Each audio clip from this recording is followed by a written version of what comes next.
Hindi ko nakikita si Kuya John sa paligid. Wala ba siya ngayon? Mahinang tanong ko kay James. Ngumiti siya sa akin at sumulyap kay Dave sa tabi ko.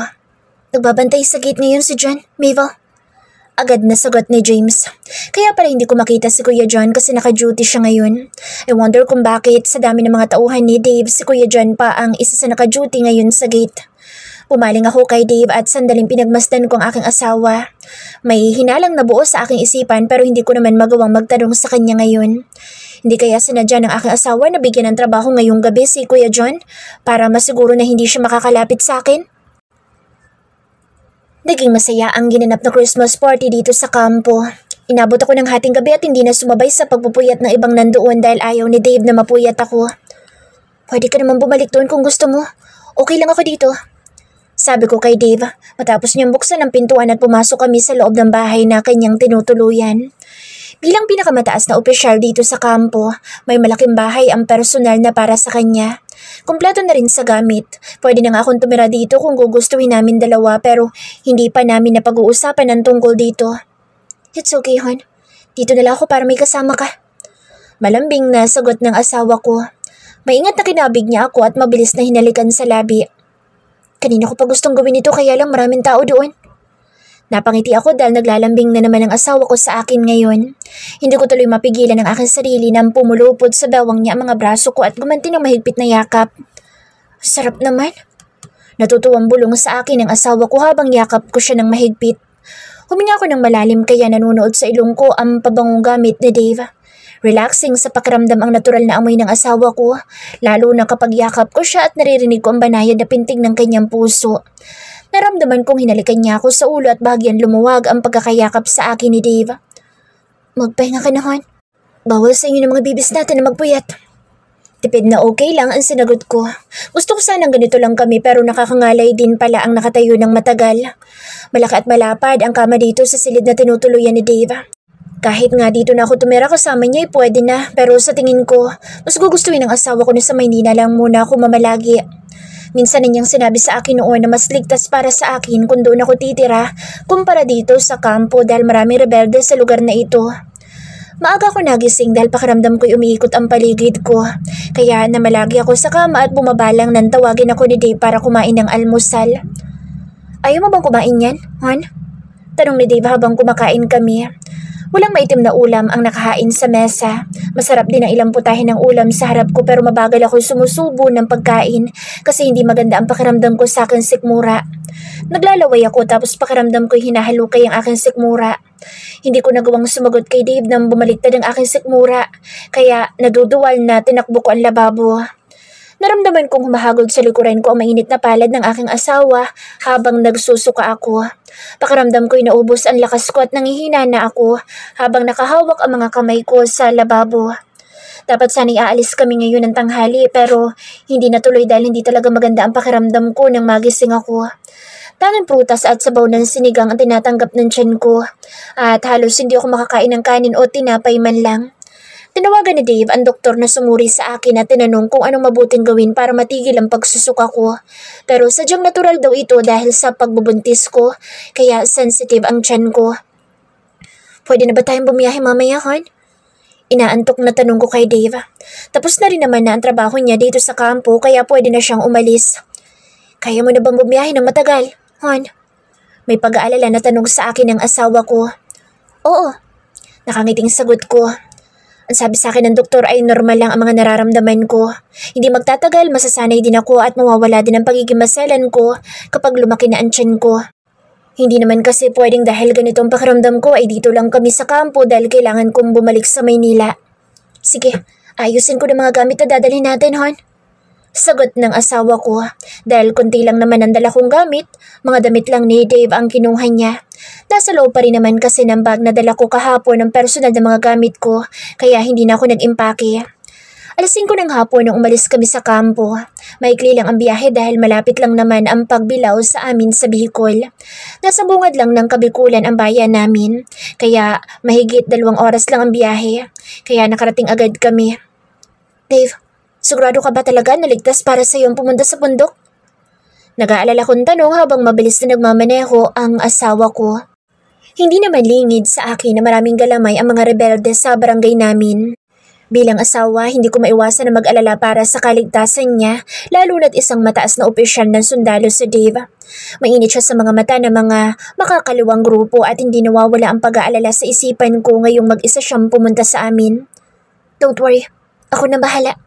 Sagot ng asawa ko habang seryoso nagmamaneho at sa madilim at malubak na kalsada nakatutok ang paningin.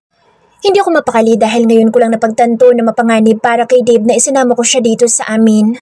Natatakot ako para sa kanya lalo na talamak ang recruitment dati dito sa amin ng mga rebelde at ilan sa mga kababata ko ang umanib sa kanila. Hindi ba't ang sabi mo sa akin na nadestino ka na dito sa Bicol noon kaya nakita mo ko sa baryo? Ibig sabihin lang yan, kilala kang sundalo at opisyal dito sa bayan namin. Kinakabahan at hindi nakatiis na sabi ko kay Dave. Don't worry, hon. Bago tayo pumunta dito, nakapag-coordinate na ako sa division head namin. Nakangiting sagot ng asawa ko. Alam nilang papunta ko dito ngayong araw, kaya may mga sundalo na ang rumoronda kagabi sa barangay ninyo para sa seguridad na rin natin. Confidential ang operasyon nila kaya hindi mo pwedeng sabihin kahit kanino ang tungkol dito. Kahit paano, nakahinga ko ng maluwag. Nabawasan ang pag-aalala ko dahil sa sinabi ni Dave. At least ngayon ay alam ko na hindi siya nag-iisang umakyat dito sa bundok para samahan ako. Ayoko mapahamak siya dahil sa akin. Simple lang ang buhay ng pamilya ko sa baryo at wala akong kakayahan para protektahan siya, kaya nag-aalala talaga ako. Isang malalim na buntong hininga ang pinakwalan ko bago bumaba sa sasakyan ng asawa ko. Ito ang unang pagkakataon na makikita ng pamilya ko si Dave dahil sa cellphone lang nila nalaman na nagpakasal na kaming dalawa. Pumalik sa akin si Dave at nakangiting inabot ang kanang kamay ko. Okay ka lang, hon? Oo. Maikling sagot ko at ngumiti kay Dave. Don't worry, hon. Tatanggapin ko ang kahit na ano sasabihin sa atin ng mga magulang mo. Malumanay na sabi ng asawa ko. Matatanggap din nila na kasal na tayo.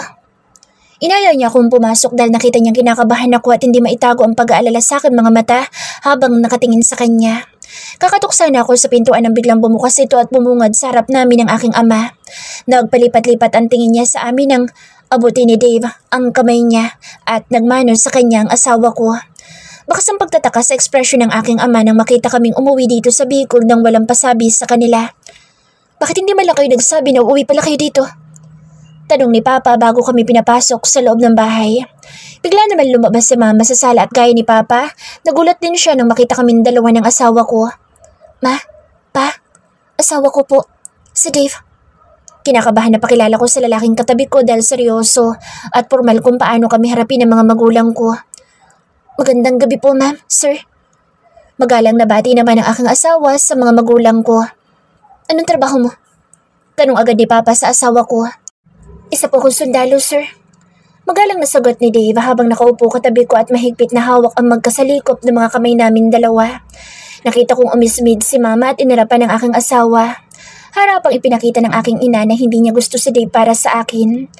Napangiwi ako sa nakikita kong reaksyon ng aking ina. Alam kong hindi niya nagustuhan ang bigla ang pagpapakasal ko lalo na't sa isa pang sundalo. Hindi ka pa ba nadala, Mabel? Bakit nag-asawa ka pa ng sundalo? Masungit na tanong ni Mama sa akin. Napalunok ako at napatingin kay Papa. Wala akong narinig na kahit na ano mula sa aking ama. Hindi ko rin mabasa ang kanyang iniisip batay sa kanyang ekspresyon dahil formal niya kaming pinakiharapan. Mom, sir, mahal ko po ang asawa ko, kaya pinakasalan ko po si Mabel. Hindi natapos hindi masasabihin niya nang pagalitan siya ni Mama. Sa palagay mo ba walang pamilyang anak namin? Kaya basta mo nalang pinakasalan at hindi mo man lang ipinaalam sa aming mga magulang niya? Lalong lumakas ang kaba sa dibdib ko. Kapag ganito si Mama, alam kong galit talaga siya. Sa kanilang dalawa ni Papa, siya ang madalas na pagalitan ako, habang ang aking ama naman ay tahimik lang. Pero sa pagkakataong ito, hindi ko maiwasang makaramdam ng takot.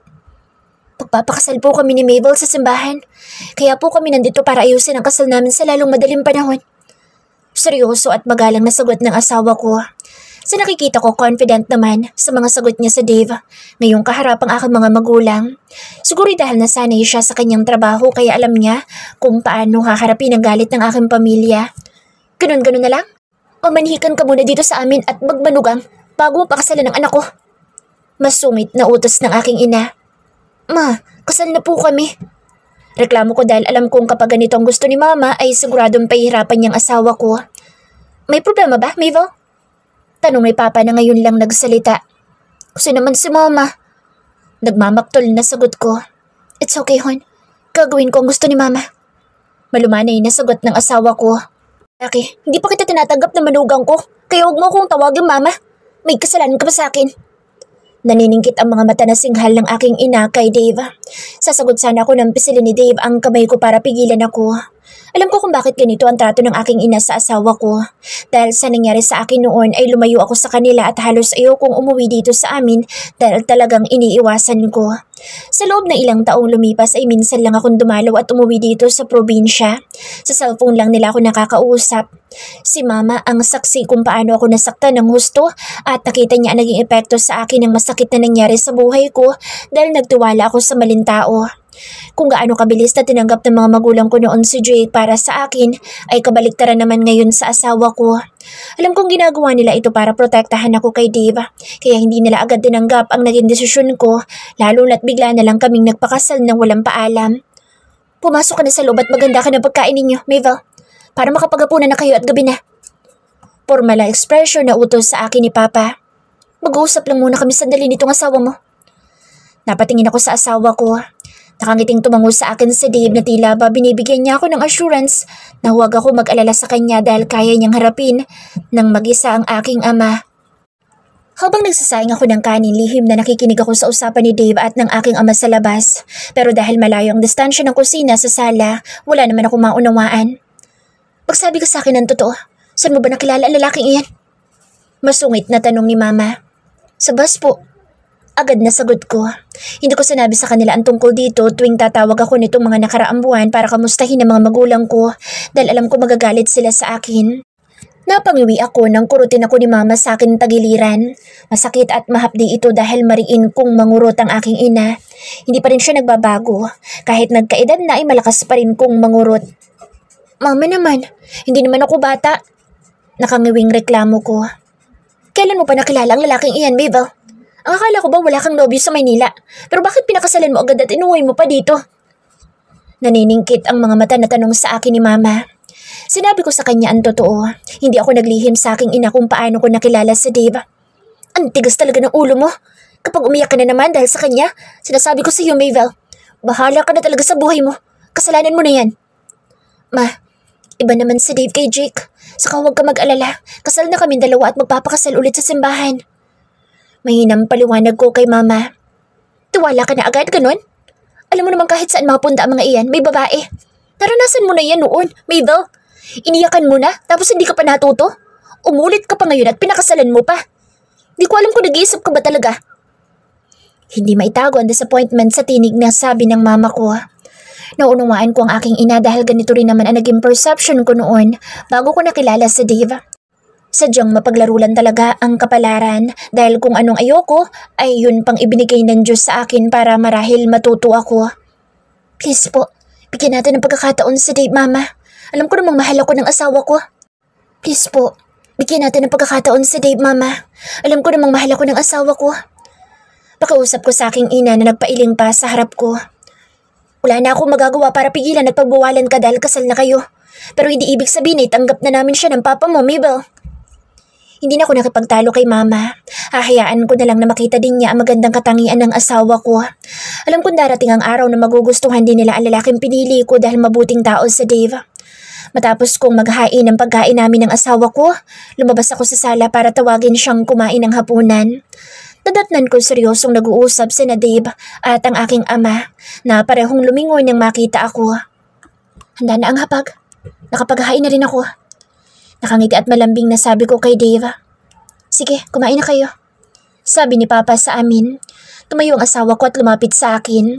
Niyaya kong kumain at sumabay sa amin ang mga magulang ko pero tumanggi sila dahil kanina pa umano sila tapos maghapunan.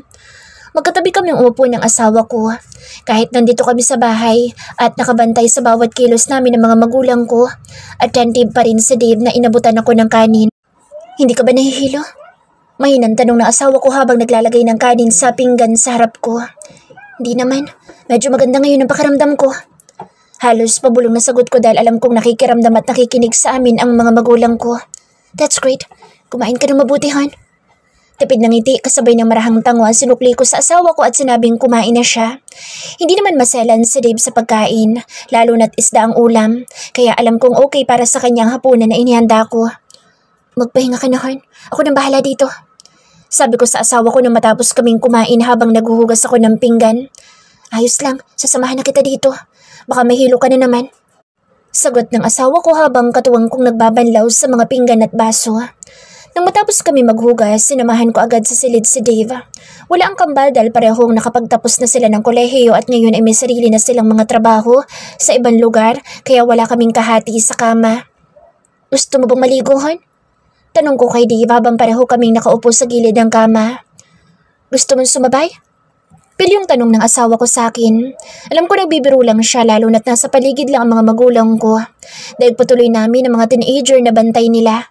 Kaya denumero ang mga kilos namin dalawa. Tilaok ng manok ang gumising sa akin. Nagtaka ako na wala sa tabi ko ang asawa ko kaya bumangon ako at lumabas ng silid pero nang naikot ko na ang bahay, hindi ko nakita si Dave. Nakaparada sa harap ng bahay ang kanyang kotse pero hindi ko makita ang asawa ko. Bumalik ako sa silid namin at tiningnan ang cellphone ko dahil baka nag-send ng message sa akin sa Dave para magpaalam kung saan siya pupunta. Pero wala naman ako natanggap na kahit na ano mula sa kanya. Sinubukan kong tawagan ang numero na gamit ng asawa ko pero malakas nag-ring ang cellphone niya dito sa loob ng silid at nasa ilalim ng unang ginamit niya. Bumangon ang kaba sa dibdib ko. Alam kong hindi umalis si Dave dahil nandito ang lahat ng gamit niya, maging ang kanyang sasakyan pero bakit hindi ko siya makita? Lumabas ako ng silid para tingnan ko nasa banyo si Dave pero nadismaya ako dahil wala akong nakitang bakas ng asawa ko. Malakas ang kaba sa aking dibdib nang kumatok ako sa pintuan ng silid ng mga magulang ko. Ma, si Papa po. Agad na tanong kay Mama nang pagbuksan niya ako ng pinto. Bakit? Humihikab na tanong ni Mama sa akin. Hindi ko po kasi makita ang asawa ko. Nandito naman ang lahat ng gamit niya pati na ang sasakyan. Hindi mapakali na paliwanag ko sa aking ina. Hindi ba nasabi sa iyo ng asawa mo na kasama siya ng papa mo para magpastol ng mga kabayo at kambing natin? Tanong ni Mama. Nakahinga ko ng maluwag sa narinig ko. At least hindi nawawalang aking asawa gaya ng kinatatakutan ko. Bakit naman ang aga nilang umalis, Mama? Madilim pa nga sa labas. Hindi nakatiis na tanong ko sa aking ina. Alas 5:30 pa lang, madilim pa ang paligid pero nasa bukid na agad si Papa at isinama pa si Dave. Alam mo namang maraming trabaho ang Papa mo. Wala si Brian kaya mabuting matuto ang asawa mo para may katuwang siya. Napangiwi ako. Hindi ko alam kung marunong ba sa gawain bukid si Dave dahil kung titingnan ko siya, laki Maynila talagang asawa ko. At nang minsang tanungin ko'y sinabi niyang wala siyang probinsya. Tinitigan ako mabuti ni Mama habang nakakunot noo pa. Sigurado ka bang sundalo talagang asawa mo, ha, Mabel? Bakit po, Ma? Parang hindi naman siya mukhang sundalo dahil kung titingnan ay hindi siya galing sa hirap gaya ng mga sundalong nakita natin dito sa baryo noon. Sagot ni Mama. Ngumiti ako sa aking ina. Sundalo pong asawa ko, Mama. Nakita ko rin ang mga larawan niya nang nagtapos siya sa PMA. Ibang perception ni Mama sa mga sundalo. Hindi ko pa naitatanong kay Dave ang family background niya dahil nahihiya ako. Pero sa tingin ko, malaki ang pagkakaiba nila ng mga karaniwang sundalong na destino dito sa amin noon. Dahil mostly ay sa opisina lang naman siya at hindi sumasama sa mga operasyon sa bundok. Mabuti pa, magwalis ka muna at magluluto ako ng almusal natin. Utos ni Mama. Malapit na palang magliwanag kaya tama lang na maghanda muna kami ng almusal. Ganito talaga dito sa probinsya. Maaga pa lang ay gising na kami dahil may gawain sa bukid. Malawak ang bakuran at mahangin. Nakatulong ito sa akin at hindi ako nakaramdam ng pagkahilo ngayong umaga. Nagwawalis ako na sabay na dumating si Papa kasama ang asawa ko. Agad na lumapit sa akin si Dave at niyakap ako. Good morning, hon. Pinahirapan ka ba ni Papa? Mahinang tanong ko sa kanya. Ngumiti sa akin si Dave at inabot ang kamay ko. I'm fine. Kamusta ang gising mo? Tanong sa akin ng asawa ko. Okay lang. Nagulat lang ako kanina dahil nagising akong wala ka sa tabi ko. Tapos hindi kita makita nang hanapin kita. Sagot ko. Ngumiti sa akin ang asawa ko at nagpaliwanag. I'm sorry, hon. Mahimbing ka sa tulog mo kanina kaya hindi na kita ginising. Okay, naunawaan ko. Nakangiting sagot ko. Pumasok ka na sa loob. Ako nang bahala dito. Sabi ng asawa ko. Umiling lang ako kasi alam ko namang hindi niya gawain. Huwag na. Kaya ko na ito. Lagi ko itong ginagawa kapag nandito ako. Hindi ako napilit ni Dave na ibigay sa kanya ang walis na hawak ko. Kaya kumuha siya ng dustpan para tulungan akong magdakot ng naipon kong dahon. Nang matapos kami, magkasabay kaming pumasok ni Dave sa loob para kumain. Dahil narinig ko sumigaw na si Mama na nakahanda na raw ang almusal sa hapag. Nalukot ang mukha ko at magkasunod na palunok ng sariling laway nang makita ng mga mata ko kung anong pagkain ang niluto at inihanda ng aking ina. Kaparehas ng kape. Napatingin ako sa aking asawa. Wala naman ako narinig na kahit na anong reklamo mula sa kanya. Kahit tilagang kamote at kape lang ang almusal namin ngayong umaga. Grabe rin kung magpakitang gilas ang aking ina. Hindi naman siya ganito maghanda kapag may bisita kami dito sa bahay. Mukhang hindi talaga niya gustong asawa ko para sa akin. Kasi simple kong umatake sa mama at sinasabotahe pa pati pagkain. Bakit hindi ka pa kumakain, Mabel? Tanong ni mama nang makitang nakaupo lang ako katabi ng asawa ko. Huwag mo sabihin na ayaw mo nang kumain ng kamote ngayon. Napatingin ako kay mama. Ang sungit niya ngayon. Hindi naman sa ayoko sa kamoteng nakahain dahil sanay naman akong kumain ng ganyan. Nahihiya lang talaga akong ganito ang treatment niya sa asawa ko. Do you want something to eat for breakfast, hon? Tanong ni Dave sa akin. Ayos lang ako. Nahihilo lang ako ngayon. Sugot ko at sinadyang iparinig ang sinabi ko sa aking mga magulang. Masama bang pakiramdam mo, anak? Tanong ni Papa sa akin matapos ilapag ang hawak na tasa ng kape. Hindi po.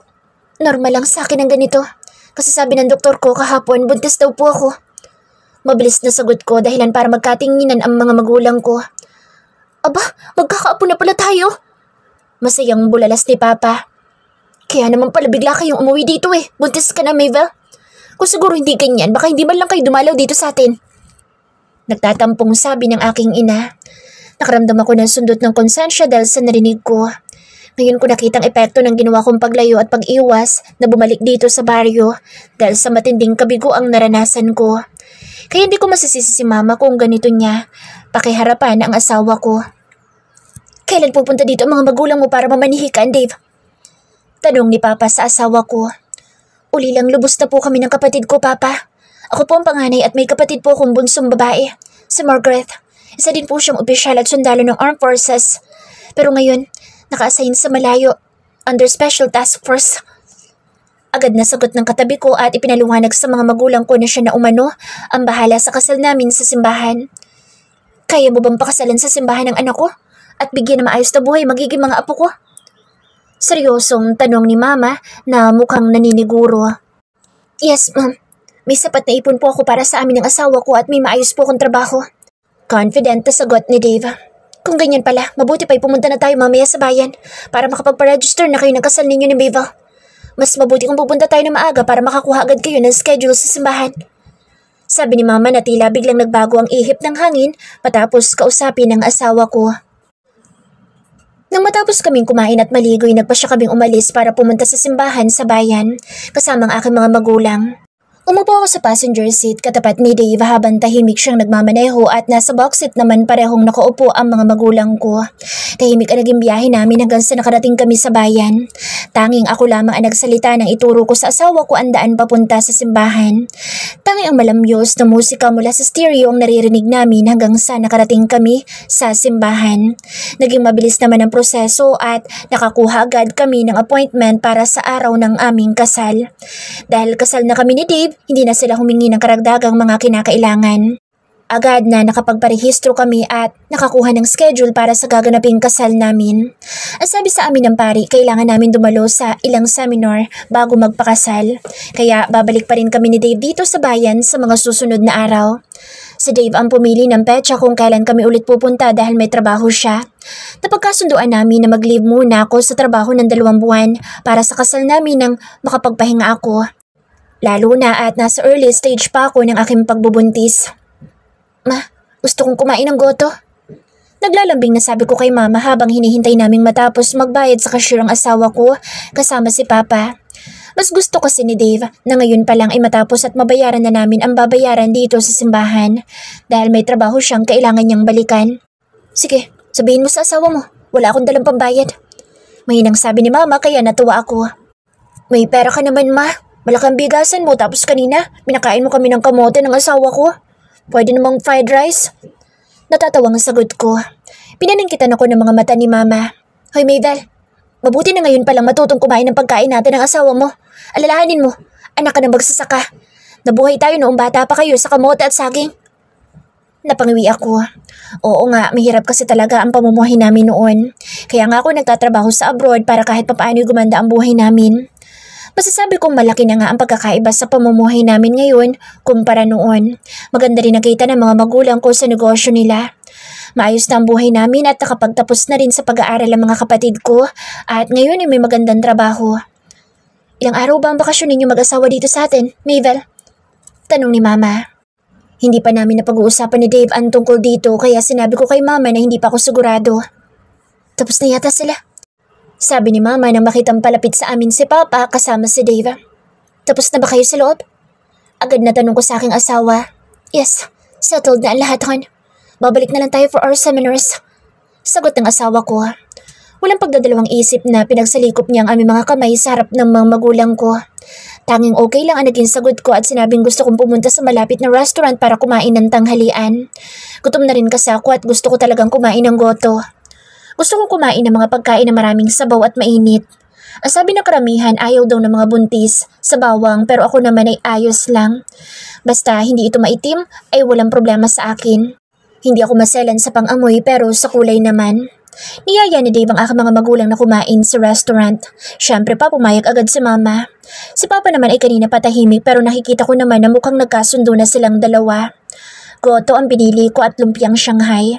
Ang sarap sa panlasa ko lalo na sa sausawang suka at sili. Sarap na sarap ako at talagang nagugustuhan ko. Si Mama naman ay parehong umorder ng kanin at fried chicken tapos nilagang baka. Masarap ba? Tanong ko sa asawa ko nang tanungin niya ako kung gusto kong kumain ng kinunot. Paborito ko ang ganitong ulam noon pa. Lutong Bicol talaga. Ginataang isdang pagi at ito'y may halong dahon ng malunggay at sili. Dati gustong gusto kong kumain ito pero hindi na ngayon. Dahil patuloy namin ang mayaman na may tig-isang ulam. Naging madaldal na si Mama. Sunod-sunod ang tanong niya kay Dave tungkol sa pamilya at trabaho ng asawa ko na agad namang sinasagot ng katabi ko. Ibig sabihin, nakapunta ka na pala dito sa amin noon pa? Gulat na tanong ng aking ina nang malaman niyang matagal na ako nakita ng asawa ko nang bumisita siya sa aming baryo. Nakalimutan ko rin kasing sabihin sa kanya ang tungkol dito kagabi na mag-usap kami at tinanong niya kung saan ko nakilala ang asawa ko. Kilig na kilig naman ang aking ina sa narinig na version ng love life namin ng asawa ko. Bagal mo kasi, Dave, sabi ng aking ina. Ano pala kung hindi pumunta sa Cagayan nitong si Mabel? Di sana hindi kayo nagkita nitong anak ko. At habang buhay niyang iniiyakan na maluloko niyang ex-boyfriend. Namula ang aking pisngi dahil sa narinig kong sinabi ng aking ina. Walang preno ang kanyang bibig kapag nagsalita, kaya nahiya ako kay Dave. Kulang na lang ay ikwento niya sa aking asawa ang bawat detalye kung paano ako naging broken-hearted noon. Mama naman, kumakain tayo eh. Hindi nakatiis na sabat ko. Hayaan mo na mga bata. Sabi naman ni Papa sa aking ina. Ganyan din naman tayo noon. Iba naman na nangyari sa atin noon. Nagtaanan tayo kaya napalo ka ni nanay ng walis pag-uwi natin. Natatawang sagot ni Mama. Napangiti ako. Alam ko kasi ang kwento ng mga magulang ko. Palaging sinasabi ni Mama sa amin noon na kapag may nagustuhan kami, huwag makipagtanan at kausapin sila dahil hindi nila kami pinagbawalan na makipagrelasyon. Nakaramdam ako ng guilt dahil sa biglang pagpapakasal namin ni Dave. Gusto kong bumawi sa mga magulang ko kasi alam kong disappointed sila dahil sa naging biglaan desisyon ko. Okay ka lang ba, hon? Tanong ng asawa ko nang bumaling siya sa akin at nakitang tahimik ako at hindi ko ginagalaw ang pagkain sa harap ko. Oh, tanging sagot ko at tipid na ngumiti sa kanya. Kaya ikaw, Dave, huwag mo sasaktan ng anak ko. Sinasabi ko sa iyo kapag ginawa mo iyan, hindi mo na makikita mga apo ko kahit na kailan. Seryosong banta ni Mama sa asawa ko. Ginagap ni Dave ang kaliwang kamay ko sa ibabaw ng mesa at pinagsalikop. Pangako po, ma'am, hindi po mangyayari iyan. Mahal na mahal ko pong asawa ko at ganoon din na magiging mga anak namin. Sige, babantayan kita. Kapag umiyak ang anak ko dahil sa'yo, kukunin namin siya at kalimutan mo ng asawa mo. Pero kung makikita ko masaya naman sa Mabel, pwede mo na akong tawaging Mama. Napatingin ako kay Dave. Nakaupo siya ng tuwid habang seryosong kausap ang aking ina. Anak, magsabi ka sa amin ng totoo. Masaya ka ba talaga kay Dave at sigurado ka na ba magpapakasal ka ulit dyan sa asawa mo? Tanong ni Papa na kanina patahimik at nakikinig sa usapan. Opo, Papa. Masaya po ako at alam kong mahal ako ng asawa ko. Agad na sagot ko. Naramdaman kong pinisil ni Dave ang aking kamay. Ngumiti siya sa akin kaya napangiti din ako sa kanya. Dave, usapan lalaki lang tayo. Alam mo kung ano ang ayaw at gusto ko bilang ama ni Mabel. Mahalaga sa amin ng mama niyo ang kasal sa simbahan kaya magkakasundo tayo kung tutupad ka sa usapan natin. Opo, Papa. Handa po akong pakasalan sa Mabel sa simbahan. Magalang na sagot ng asawa ko. Maraming salamat po sa pagsama sa amin dito sa bayan para maayos agad namin ang aming kasal. Nagpalipat-lipat ang tingin ko sa aking ama at kay Dave. So ito pala ang pinag-usapan nilang dalawa kagabi. Hindi ko na kasi nagawang itanong sa asawa ko dahil bukod sa palagi nakabantay sa amin ng mga magulang ko, nakatulog agad kami. Tapos wala na siya sa tabi ko nang magising ako kanina. Kung ganyan naman pala, na nagkasundo na kayo, pwede mo na akong tawaging Mama, Dave. Sabi ng aking ina. Napangiti ako. Ganun din si Dave. Sige po, Mama. Salamat at pinagkatiwala po ninyo sa akin ang anak ninyo. Magalang nasagot ng asawa ko. Napilitan lang ako. Bukod sa kasal na kayong dalawa ni Mabel, bago umuwi dito, may bonus agad kaming apo, kaya wala na akong magagawa kundi ang tanggapin ka. Pero hindi ibig sabihin yan ay ayos na tayo. Aba, baka nakakalimutan mo ang sinabi kong magmalugang ka muna sa amin. Formal na sabi ng aking ina. Opo, Mama. Hindi ko po nakakalimutan iyon. Nakangiting sagot ng asawa ko. Mabuti kung ganoon. Tipid na sabi ng aking ina. Wala ko narinig na kahit na anong reklamo mula sa asawa ko. Hawak niya ng mahigpit ang kanang kamay ko at nakikita kong kumpiyansa siyang harapin at kausapin ng mga magulang ko, lalo na nasabihin niyang gagawin daw niya ang gusto ng aking ina.